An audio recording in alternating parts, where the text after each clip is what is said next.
चेतना को जागृत करके आत्मा अमर कैसे बनती है? चेतना माना आत्मा माना ब्रह्म स्वरूप।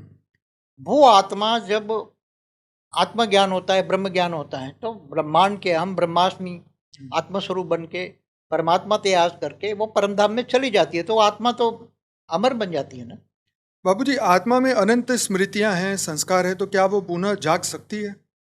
हाँ, जब तक ये देह है हम्म तो देह के जन्म मरण के चक्र में है, तो सारा रिकॉर्ड तो कारण शरीर महाकारण शरीर में सब रिकॉर्ड तो पड़ा हुआ है ना। बिल्कुल। तो मन हल्का भी सोता है तो भी कारण शरीर में रिकॉर्ड होता है। ओके। तो मन वचन कर्म से जो कर्म करते हो कारण शरीर में महाकारण शरीर में रिकॉर्ड है।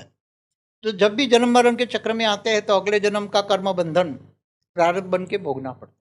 तो स्मृति या स्वरूप में बुद्धि में आती है। जैसे स्वप्न में भी वो पुरानी स्मृतियां पड़ी हुई, उसके हिसाब से स्वप्न में स्मृतियां खत्म होगी तभी तो वो जागृति हुई। स्मृति मन देखो, नष्टो मोह स्मृति लब्धा। जब मोह खत्म होता है तो आत्मस्वरूप की अनुभूति होती है। जब आत्मस्वरूप की अनुभूति होती है, परमात्मा से कनेक्शन होता है, योग लगता है, तब आत्मा में पावर आती है। तब सारा स्मृतियाँ कारण शरीर में रिकॉर्ड है, वो पावर आती है तो कारण शरीर चार्ज होता है, तो सब विक्रम विनाश हो जाता है। ठीक है। क्या चेतना का विस्तार आत्मा को मोक्ष दिला सकता है? चेतना माना आत्मस्वरूप बन जाए तो ऊपर परम धाम में चली जाएगी, तो मोक्ष बन गया। ठीक है। क्या मानव चेतना ब्रह्मांडीय चेतना से जुड़ सकती है?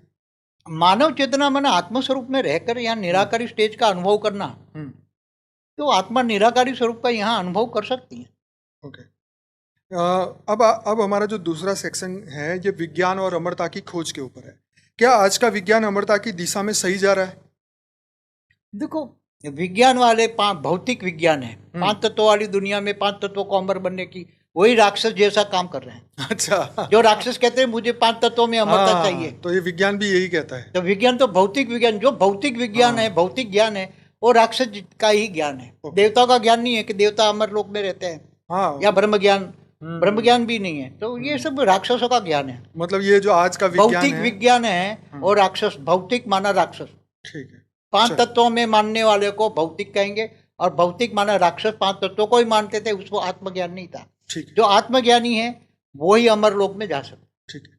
क्या डीएनए और चेतना का कोई गहरा संबंध है? डीएनए तो उसकी, देखो, कारण शरीर से सूक्ष्म शरीर में और स्थूल शरीर में आता है तो उसका डीएनए बनता है। तो जो मन का कारण ही डीएनए है, मन बदलता है तो डीएनए बदल जाता है। ओके। मन बदल गया, मन में आत्मस्वरूप है, मन में पावर थोड़ा कुछ आ गया तो डीएनए बदल जाता है। हर परिस्थिति में डीएनए बदलता है।